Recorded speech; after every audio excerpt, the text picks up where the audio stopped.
The night air in the city was heavy with rain and neon light.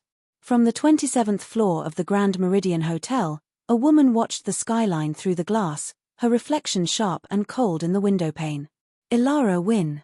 That was the name the world knew her by, elegant, poised, a name spoken with both awe and envy in high society.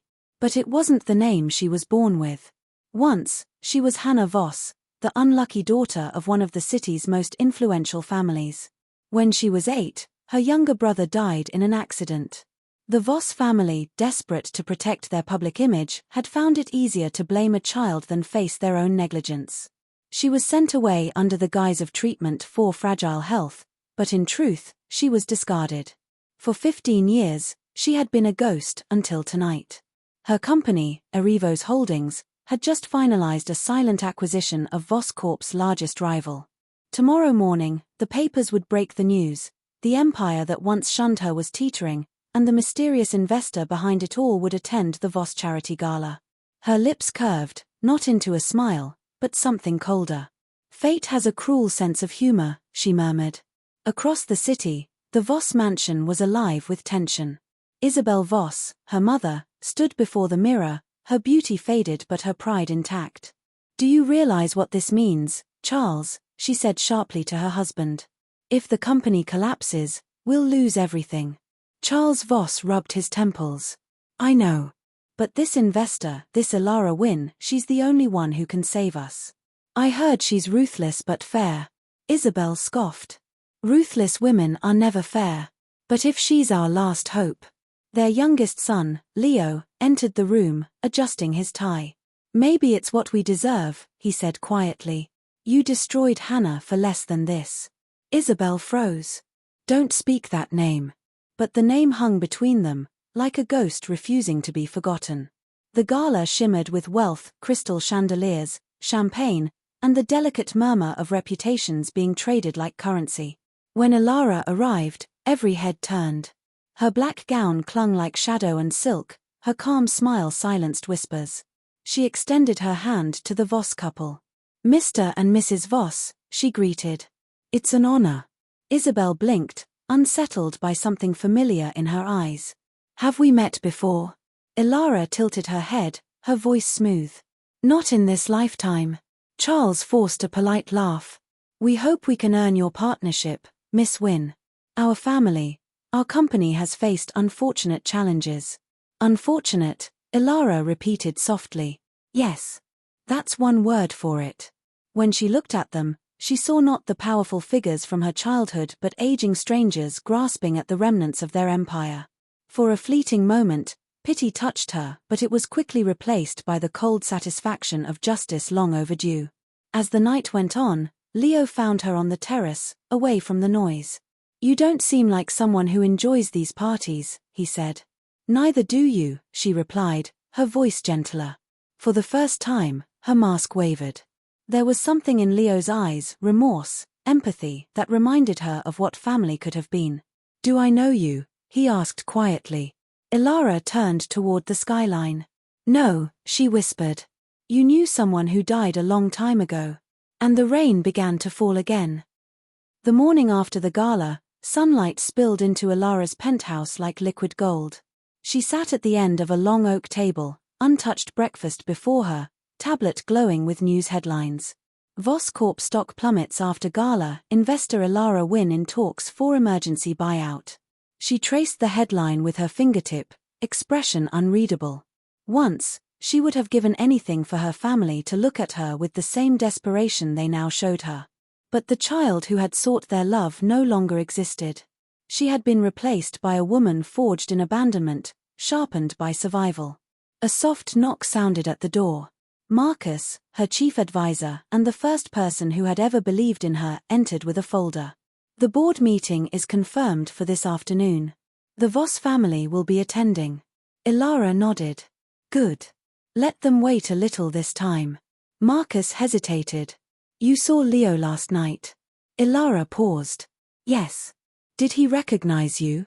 "No," she said. "But he saw someone familiar." Marcus set the folder down. "He isn't like them, Elara. He was a child too." Her jaw tightened.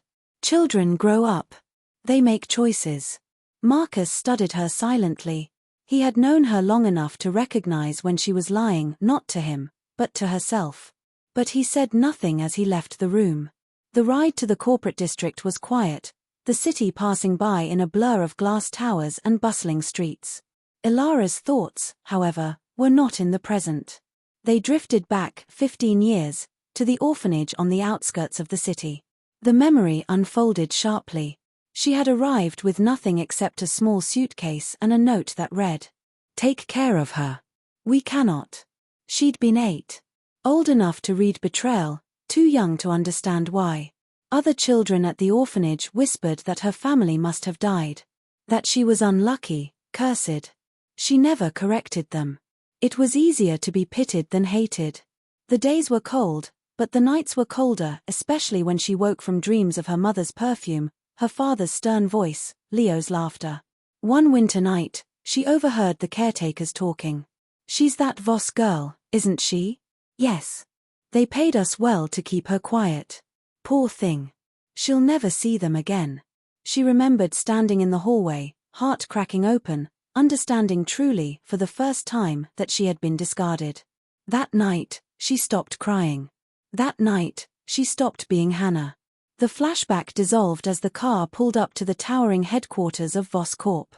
Inside, the air was thick with panic. Executives rushed past with documents, muttering anxiously.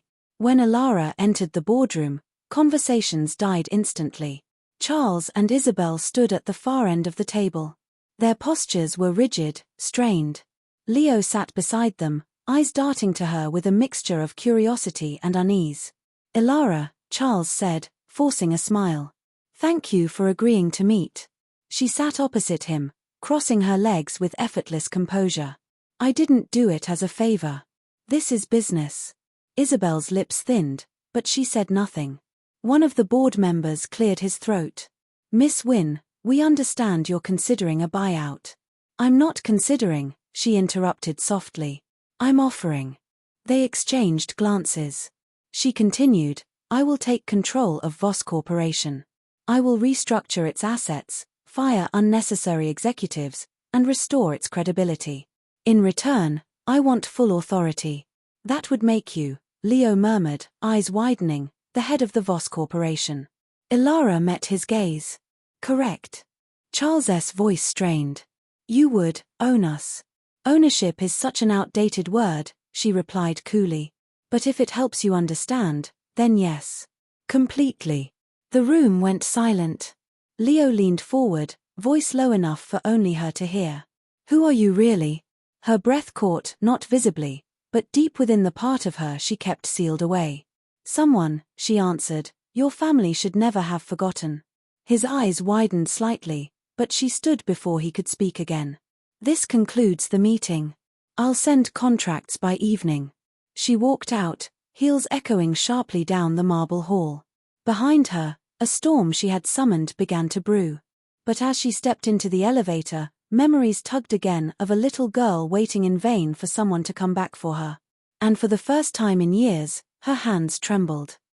Rain clung to the city in thin silver sheets, the kind that softened edges and sharpened memories. From the top floor of Arrivo's holdings, Elara watched the storm gather below, her reflection fractured in the glass. Behind her, the office hummed with quiet efficiency, assistants answering calls, analysts preparing reports, and Marcus coordinating the onslaught of information pouring in from Voss Corp.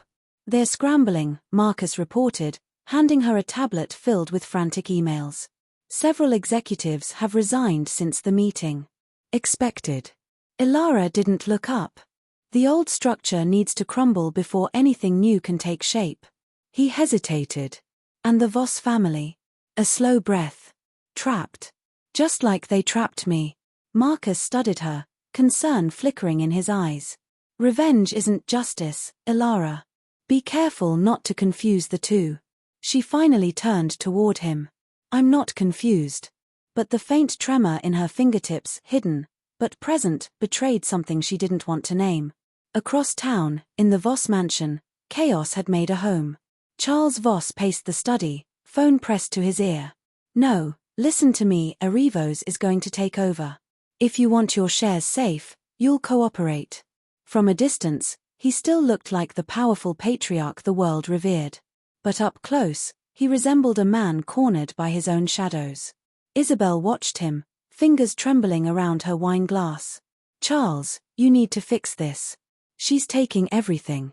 He ended the call and sank into the armchair. I can't fix anything without her. Elara Wynn holds all the cards now. Isabel swallowed hard. You think she knows? About Hannah? Charles froze. For years, Hannah's name had been forbidden in the house. A ghost they'd buried alive.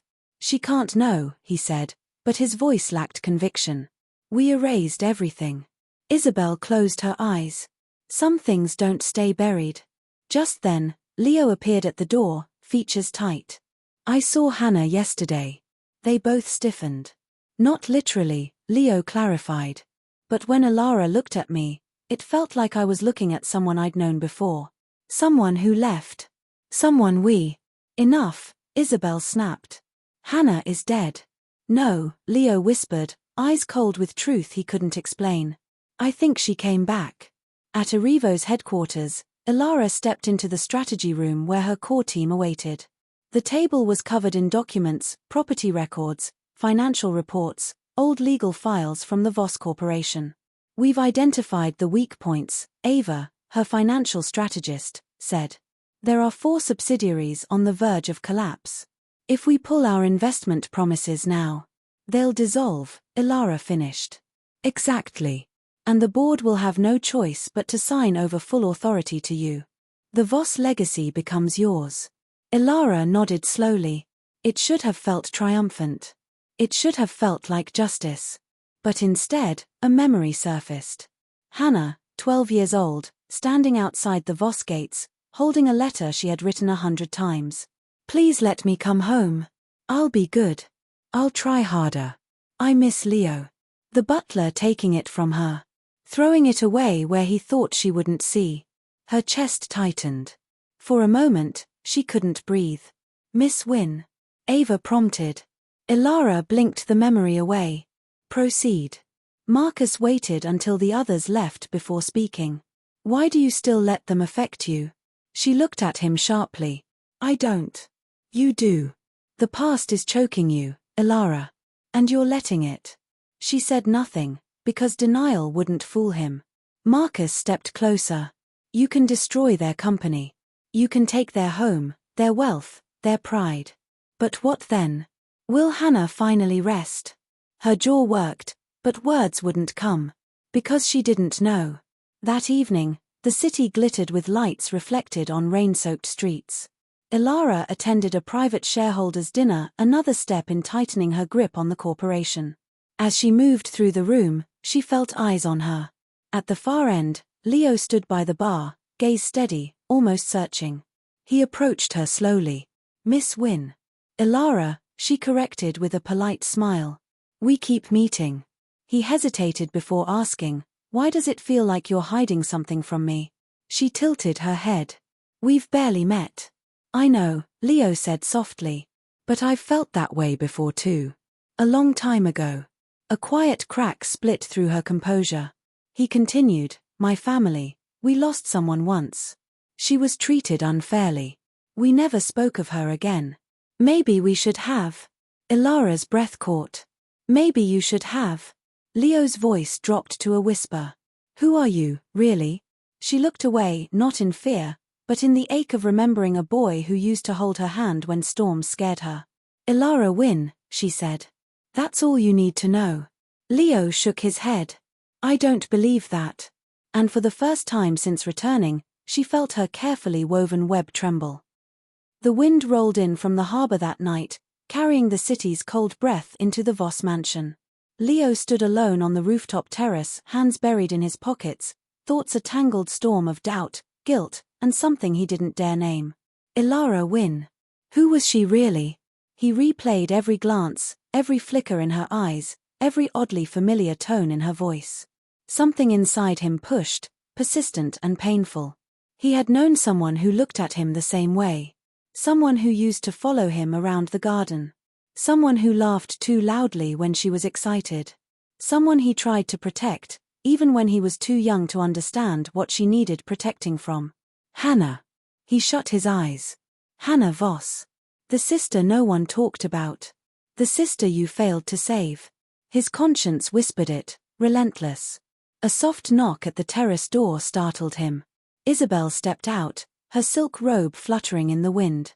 Leo, she called, voice tight. We need to talk. He didn't turn. About what? About your behavior, she said sharply. You're becoming reckless, questioning things you don't understand. He let out a bitter laugh. No, Mother. I understand perfectly. We threw Hannah away, didn't we? Isabel's face blanched. Where did you hear that name? From myself, Leo said, finally facing her. From the part of me that never forgot I had a sister. Isabel gripped the railing as though steadying herself.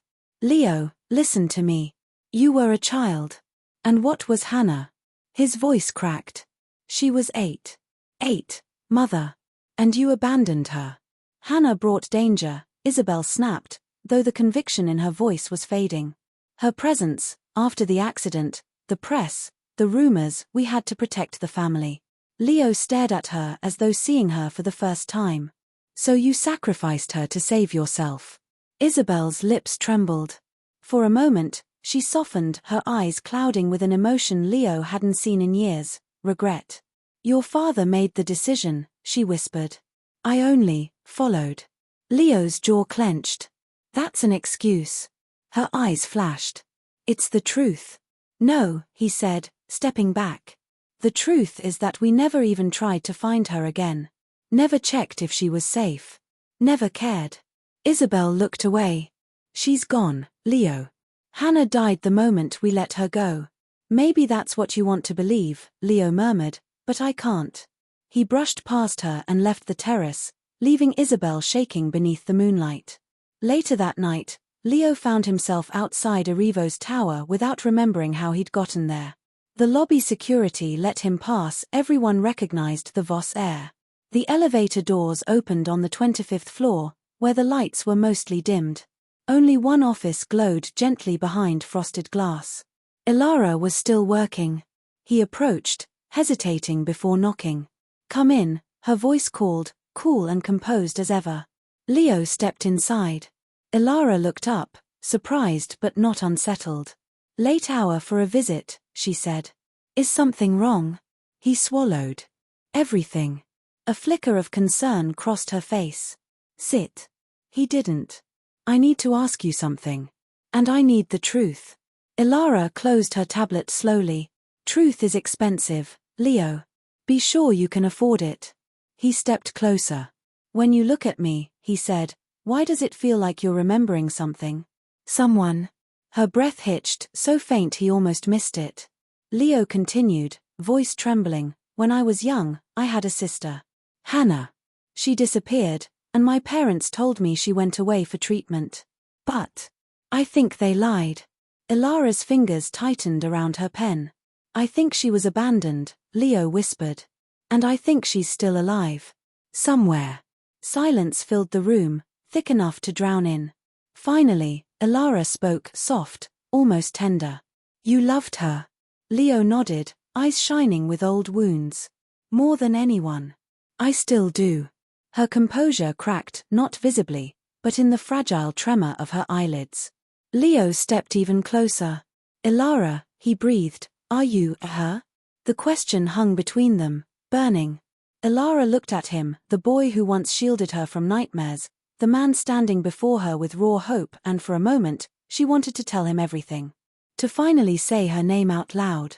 But the years of pain rose up like a wall. No, she whispered, forcing steel into her voice. Hannah Voss is dead. Leo flinched as though struck. Then why does it feel like you're lying? She turned away, unable to bear the softness in his eyes.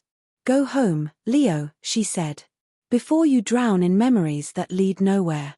He stood there for a long moment, heart breaking in ways he didn't understand, then finally left.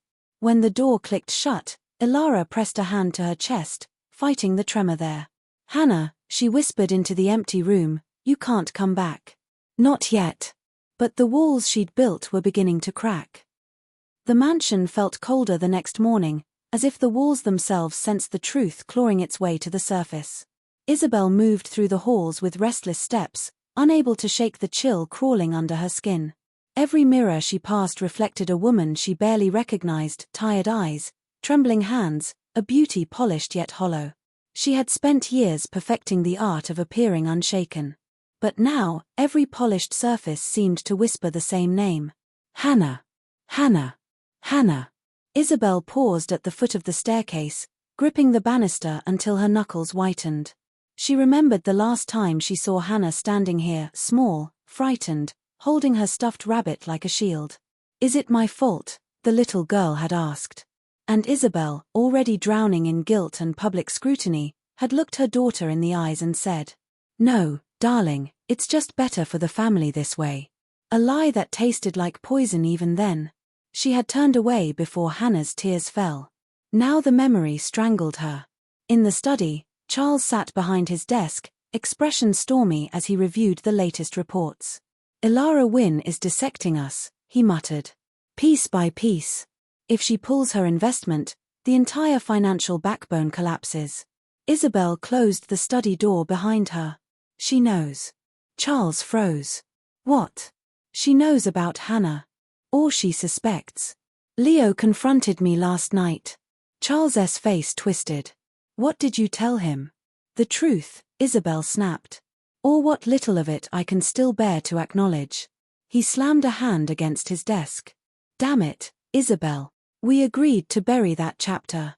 "We didn't bury it, Charles," she interrupted sharply. "We buried her. And now she's coming back to haunt us." Charles's jaw tightened. "This is irrational. Elara Wynn is a businesswoman. She's here because she sees an opportunity." Isabel stepped closer, her voice trembling. "You didn't see her eyes at the gala." "I did. There was something familiar, something terrifying." Charles rubbed his forehead. "Isabel, Hannah would be in her 20s now. And Elara is roughly the same age," Isabel whispered. Charles went still. For the first time, his hardened corporate mask cracked. "You think she's Hannah?" he murmured. "No," Isabel said, but her voice wavered. "I fear she might be." Charles sank into his chair, looking suddenly old. "If she is, then we are finished." Isabel swallowed. "Maybe we deserve to be." Meanwhile, across the city, Elara stood before a mirror of her own, but unlike Isabel, she saw not fear, but armor.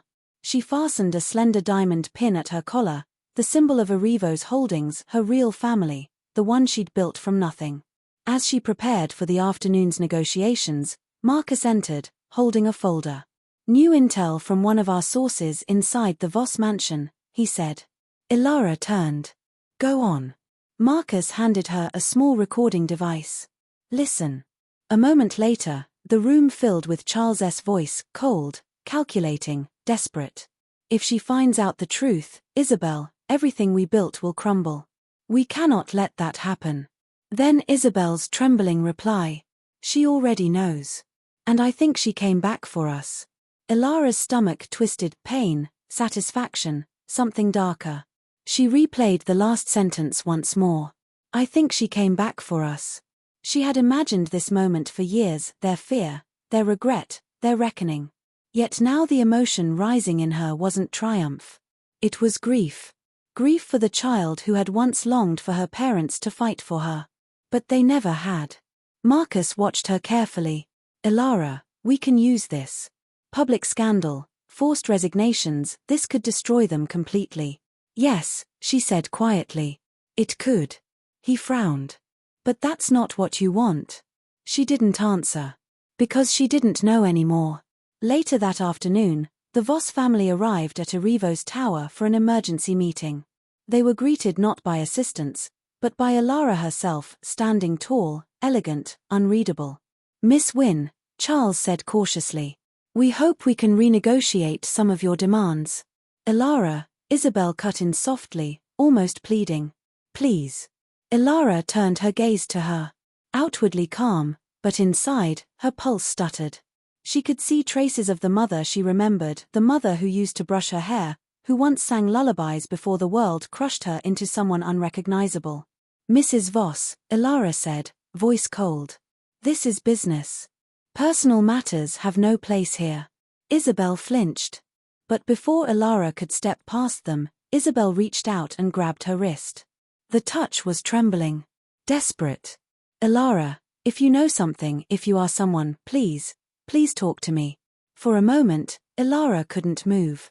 The warmth of that touch, one she hadn't felt in 15 years, threatened to undo her entirely. She slowly pulled her hand back. I am not Hannah, she said, voice steady. But her eyes, they betrayed something Isabel recognized. Something fragile. Something broken. Isabel covered her mouth as tears filled her eyes.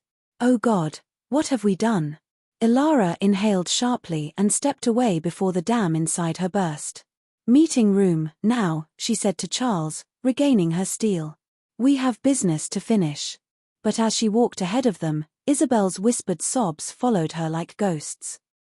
The boardroom was silent except for the soft hum of the projector. The Voss family sat together at one end of the table, Charles stiff-backed, Isabel shaken, and Leo staring at Elara with unblinking intensity. Elara stood across from them, a black folder in her hands. Before we begin, she said, voice steady, there is one matter we need to address. Charles's jaw flexed. If this is about the buyout. It's not, Elara cut in. It's about the truth. The air shifted, tightening, thickening. Charles swallowed. Miss Wynn, I don't know what you think you know. You framed an 8-year-old child for your negligence. The words hit like a blade. Isabel gasped. Leo sat forward, eyes wide. What? Leo breathed. What does she mean? Elara opened the folder. Inside were copies of old documents, sealed medical reports, insurance papers, hush agreements, the police file marked accident, closed. She slid the first page across the table. The incident that killed your youngest son, she said softly, was not Hannah's fault. Charles's face went ghost pale. You led the public to believe she pushed him into the pond. You let the media report she was unstable. But according to this, she tapped the document, your son drowned because the safety railing your company installed was defective. Cheap material.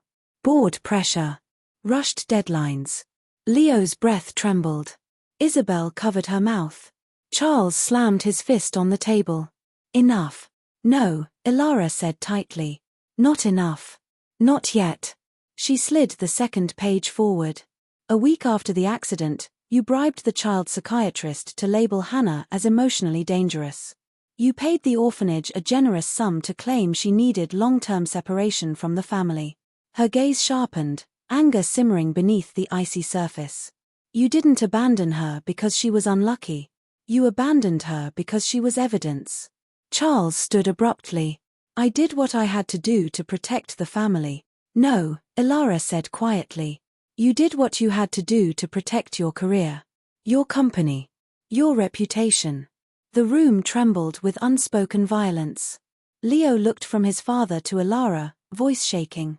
How do you know all this? Elara met his gaze. Her heart twisted. I have my sources. That's not an answer, Leo whispered. Please, Elara, tell me the truth. Her resolve faltered just for a moment, but she forced herself to turn away. The Voss Corporation was already rotting. I'm simply exposing the decay. Charles's voice dropped, low and dangerous. What is your real motive here? No one digs up a decades-old case unless they have a stake in it. Elara's pulse hammered. Too fast. Too loud. She steadied her breath. My motive is justice. Charles scoffed. Justice? Or revenge? A flicker of emotion flashed across her face, pain, old and raw. Before she could respond, Leo stood. Father, he said, voice trembling with fury he'd held in for years, did you really do all this? Charles didn't answer. He didn't need to. Leo stepped back as if burned. Hannah was a child. My sister. You destroyed her life to save your own. Isabel sobbed quietly. We were drowning in grief. We made mistakes, terrible mistakes. Stop, Leo said, turning away. You don't get to call it a mistake. Not after what she suffered. He looked at Elara again. This time, with terror. Elara, what if Hannah is alive? What if she sees all this? What if she hates us? Elara felt her throat tighten painfully. She wanted to scream. To confess. To tell him she wasn't just alive, she was standing right in front of him. But the child inside her, the one who had waited years for someone to come, remembered the bitter truth. No one came. Your sister, Elara said gently, deserved far better than this. Leo's eyes glistened. You sound like you knew her. Elara froze. Marcus, who had been silent until now, quickly intervened. This meeting is over. We'll deliver the final takeover documents by morning. He touched Elara's arm lightly, a silent warning. You're drifting too close.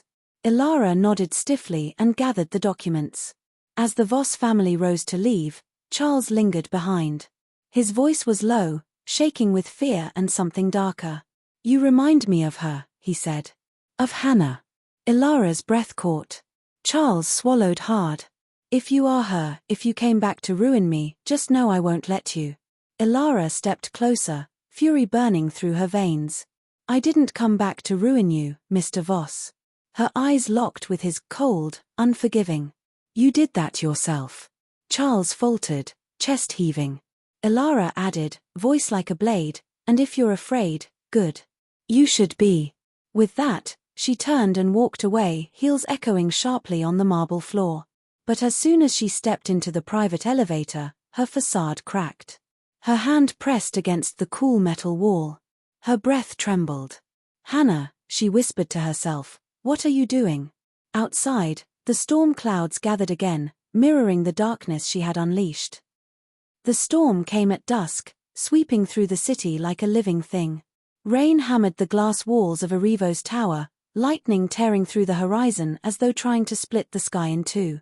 Inside Elara's office, the atmosphere felt no less turbulent. Marcus stood near the window, arms crossed, watching her with concern as she sifted through documents for the takeover. She had barely spoken since the confrontation with the Voss family. Elara, he said finally, you're spiraling. She didn't look up. I'm working. You're cracking, Marcus corrected, voice soft but firm. And you're lying to yourself if you say otherwise. Her hands froze over the papers. Everything you've done so far has been calculated, strategic. But today, Marcus shook his head. You let him get to you. Charles Voss. The man who decided her fate with the ease of tossing away an unwanted envelope. I'm fine, she murmured. Marcus stepped closer. You're not.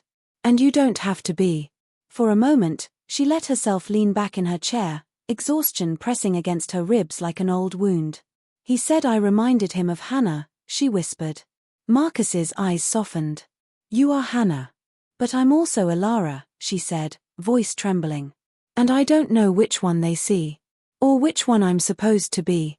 Marcus hesitated before reaching out and resting a hand on the back of her chair, a gesture of support, not pity. You're both, he said. And neither. You became what you needed to survive. Her throat tightened, but before she could answer, a frantic knock shattered the moment. Ava burst into the room, face pale. Elara, we have a problem. A major one. 30 minutes earlier, the Voss mansion. Charles paced the living room like a trapped animal, fury dripping from every movement. This ends tonight, he snarled. I refuse to let some girl, some ghost, tear my life apart. Isabel sat trembling on the couch, no makeup, no armor, just a woman carved by decades of guilt. Charles, please. Don't do anything reckless. She's manipulating us, he hissed. She's been collecting information for years. She wants to destroy us. Leo stepped into the room, soaked from the rain. Maybe we deserve it. Charles glared. Watch your tone. But Leo didn't back down. You lied to me my entire life. You took someone I loved and treated her like trash. I'm done protecting your pride. Charles's expression twisted with rage. You ungrateful. Stop. Isabel cried, standing abruptly. We can't keep tearing each other apart. Haven't we done enough damage? Charles ignored her. I'm not letting this woman torture my family. Leo stared. Father, what are you planning? Charles's eyes darkened with a resolve that chilled even Isabel. "What I should have done from the beginning," he said. "I'm going to expose her. Destroy her name before she destroys mine." Leo felt his stomach drop. "You don't even know who she is."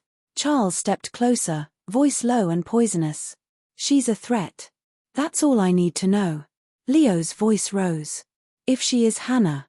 Charles's expression flickered with panic, but only for a moment. "Then she should have stayed dead." Isabel gasped. Leo froze in horror. Charles stormed out, grabbing his coat. "I'm going to the press.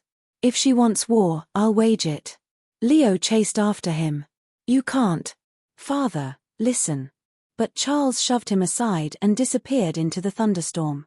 Back to Erivo's tower. Elara stared at Ava, breath caught in her throat. "What happened?" she demanded. Ava swallowed hard. Charles Voss was seen entering the office of Mirren Black tonight. Elara felt the room tilt. Mirren Black, one of the city's most ruthless investigative journalists. A woman who could gut reputations with a single headline. Marcus cursed. "He's going to leak something." Ava nodded. "And not just something. He's planning a character assassination. He told the press he has information that will ruin you." Elara forced her voice to stay level. "Information?" Ava hesitated. "He's digging into your past. Your orphanage records. Everything you tried to bury." Elara's pulse thundered. Her secret life. Her rebirth. Her transformation into Elara Wynn. Everything she built could collapse. Marcus stepped toward her. "Elara, we can control this. If we get ahead of the story." But before he could finish, the office door burst open again. This time, it was Leo. He was drenched, breathless, rain-soaked and shaking. "Elara, please," he said, voice raw. "I tried to stop him." Elara stiffened. "Leo." His eyes held desperation. And something like fear. "My father's going to the press. He wants to destroy you." His voice cracked. "You need to stop him. Before he does something he can't undo." Elara stared at him, heart pounding. Her past was about to explode into her present. Her carefully built world trembling on the edge. And Leo, her brother, though he didn't know it, was standing there begging her to save herself. "Elara," Leo whispered, stepping forward. "I don't know who you really are, but I know you don't deserve this." For a moment, the storm outside was nothing compared to the one inside her chest. Hannah wanted to reach for him. Elara wanted to turn away. She didn't know which one to be. But she did know one thing. The breaking point had come. And everything was about to shatter. The city hadn't yet recovered from the storm when Elara stepped out of Erivo's tower, her heels slicing through puddles as she made her way toward the waiting car. Leo followed closely behind, still breathless, still soaked, still stunned that she had allowed him to come with her at all. Marcus stood by the open door. "Are you sure?" he asked quietly. "You don't owe them anything." Elara didn't look at him. "No. But I owe myself the truth." Marcus held her gaze for a long second, worry etched in his features. But he nodded and stepped aside. Leo climbed in after her, twisting his drenched sleeves anxiously. As the car pulled away from the tower, the air between them felt fragile, stretched thin by everything left unsaid. "Elara," Leo began softly. "I know I have no right to ask this, but what exactly is my father planning to reveal about you?" Elara kept her eyes on the rain-blurred window. "Anything he can find. Even if it's only half true. Or half lie." Leo flinched. His acting out of fear. "And fear is dangerous," she replied. "Especially for a man who's spent his entire life maintaining an illusion." They drove in silence for a moment before Leo whispered, "You're not who he thinks you are you?" Her heart jolted, but she didn't move. "You're not the woman he keeps insisting you must be," Leo continued. "You're too good." The word startled her more than she expected. Good. Hannah had once begged to be seen as such. Elara had long since stopped caring. "I'm not good," she said quietly. "I'm just tired." The car stopped in front of an old brick building downtown, the headquarters of Mirren Black's media empire. Paparazzi cars were already parked across the street, engines idling like vultures circling a dying prey. Marcus lowered his voice. His inside. And his not alone, Mirrance with him. Elara stepped out first. The air was sharp with the metallic scent of coming danger. Inside the office. Mirren Black's office was a shrine to chaos, walls cluttered with pinned-up articles, red strings connecting scandals, and piles of folders stacked like crooked towers. Charles Voss stood in the center like a man possessed. He turned when the door opened, his eyes blazing when he saw her. "You," he hissed. "You think you can intimidate me? Manipulate my family? Destroy my legacy?" Elara walked forward slowly, gracefully, each step a blade. "I don't need to destroy what's already crumbling," she said. "You did that yourself." Mirren watched them both with predatory interest. "This is getting delicious," she drawled. "Charles came to me with quite the story." Leo stepped in behind Elara. "Father, please." "Not another word," Charles snapped. He held up a folder. Her folder. Her pulse stopped. "I know who you really are," he said. "And once the world knows too, your precious empire will turn to ash." Elara's hands curled at her sides. "So tell me," she said steadily. "Who do you think I am?" Charles smiled, triumphant. "A fraud. A street rat polished into a diamond by pure luck. An orphan who clawed her way into high society by hiding her past. A woman with no real name." Elara's heart thudded once, hard. He had pieces, but not the whole. Not the truth. "If the world knew where you came from," Charles continued, stepping closer, "they'd never trust you again. No board would keep you. No investor would follow you. Your reputation would collapse overnight." Leo's voice cut through the room, sharp and trembling. "Father, stop. You don't understand. Be silent." Charles roared. Leo flinched. Elara saw it, really saw it, for the first time. He had suffered under Charles, too. Not physically, but emotionally. A different kind of abandonment. Her chest tightened. She turned to Mirren. "And what do you get out of this?" Mirren smirked. "A scandal this juicy? The downfall of the woman the city worships? Please. It writes itself." Marcus stepped forward. "Mirren, if you run anything without verifying it." "Oh, I've verified enough." She flipped open the folder. No birth records. No biological family. No transparent history before age 10. Convenient, isn't it? Elara breathed out slowly. "And what story does that tell you? That you're hiding something?" Elara's voice softened. "Everyone is hiding something." Then she walked past Marcus, past Leo, past Charles, and stood directly in front of Mirren's desk. "You want the truth?" she asked. Silence fell, dense, electric. Mirren raised a brow. "I always want the truth." Elara's pulse beat like a drum. "My name was once Hannah," she said quietly. "I was abandoned by the family whose name you're protecting right now." Charles froze. Leo stopped breathing. Mirren's pen slipped from her fingers. "I was thrown out as a child for being unlucky. Told I didn't deserve the life I was born into. I built myself from nothing, not out of greed, but survival." She lifted her chin. "You want a headline? Here it is." The daughter they discarded came back stronger than they ever imagined. Leo whispered, "Hannah." Charles's face went ashen. "No. No, that's impossible." Elara finally looked at him, truly looked at him. "I lived," she said. "Despite you." He staggered back like she'd struck him. "Why didn't you stay gone?" he whispered, voice cracking. "Why did you have to come back?" Her answer was soft, but sharper than a blade. "Because the past doesn't stay buried. It rots." And then, a loud crash echoed from outside the office, shouting, glass breaking, hurried footsteps. Marcus rushed to the window. "Elara, someone tipped off the press. They're here." The buildings surrounded. Mirren's eyes widened. "This wasn't me." Charles swore. "We need to get out." "No," Elara said quietly. Everyone turned to her. She stood still as marble. "If the truth is coming out," she said, "I'll be the one to tell it." Her past had hunted her long enough. Tonight, she would face it. And whatever remained, blood, pain, or hope, would finally be hers to claim. The hallway outside Mirren Black's office erupted into chaos. Reporters shouted over one another, camera flashes igniting like erratic lightning. Security struggled to hold the line, but the press, like bloodhounds catching the scent, surged closer with every passing second. Inside the office, the tension hung like wet cloth. Marcus moved to Elara's side. "We need to leave now. This isn't safe." But Elara stood rooted to the ground, her breathing steady, eyes fixed on the door as if watching fate approach. "No," she said softly. "Running now will only make it worse." Leo stepped closer to her.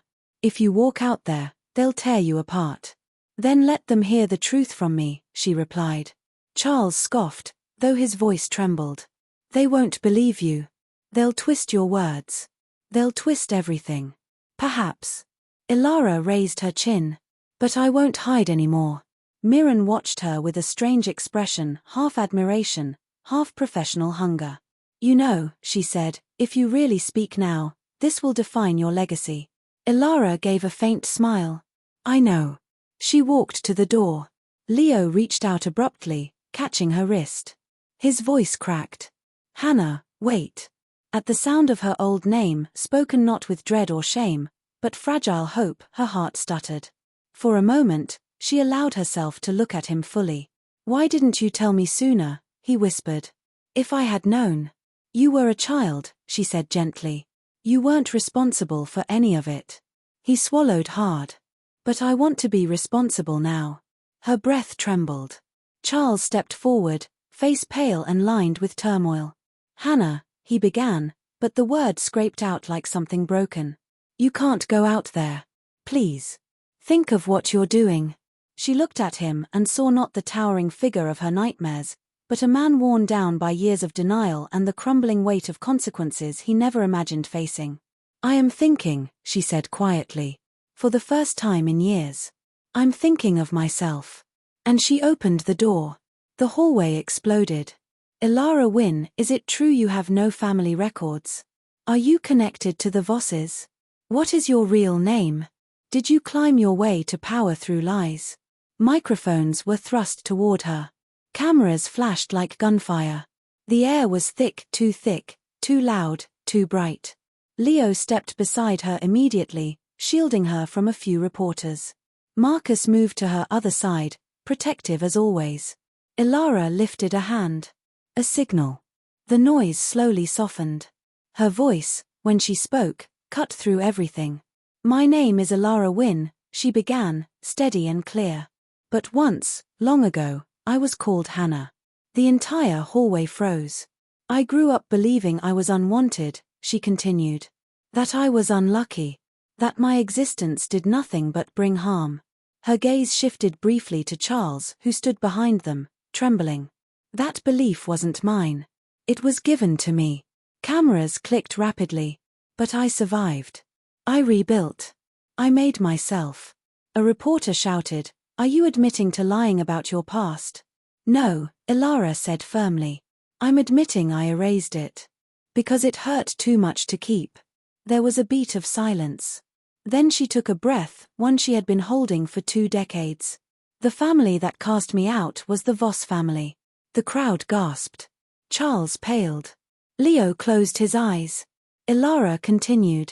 "They abandoned me as a child.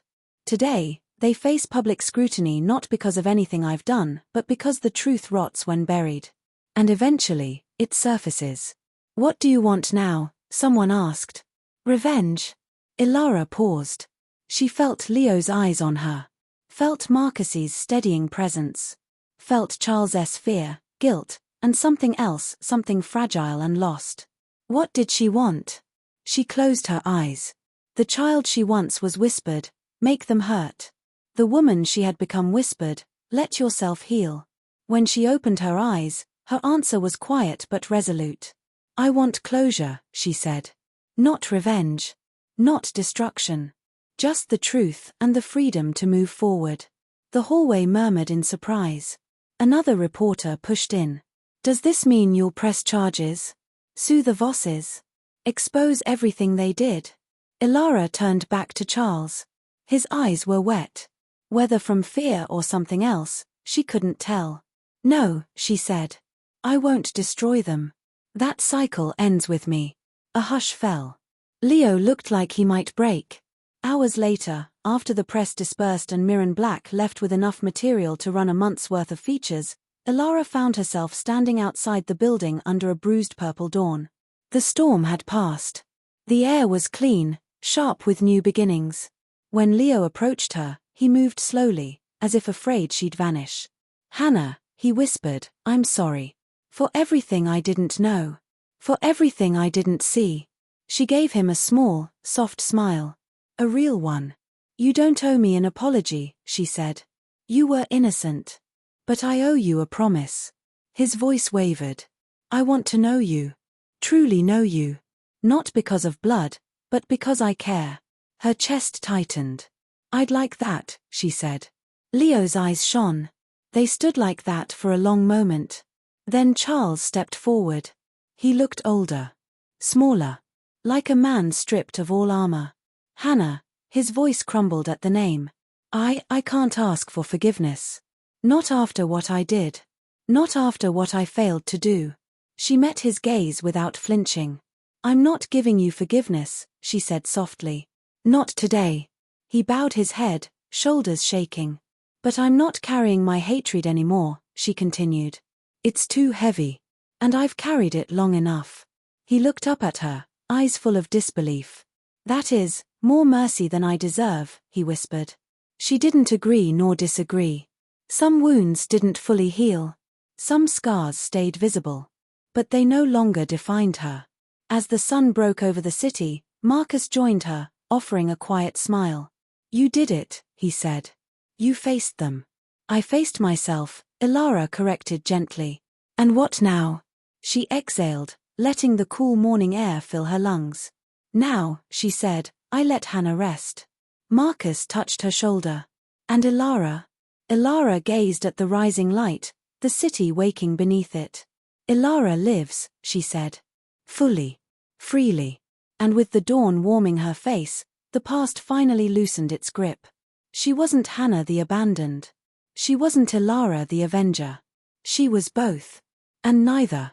And something entirely new. Something whole.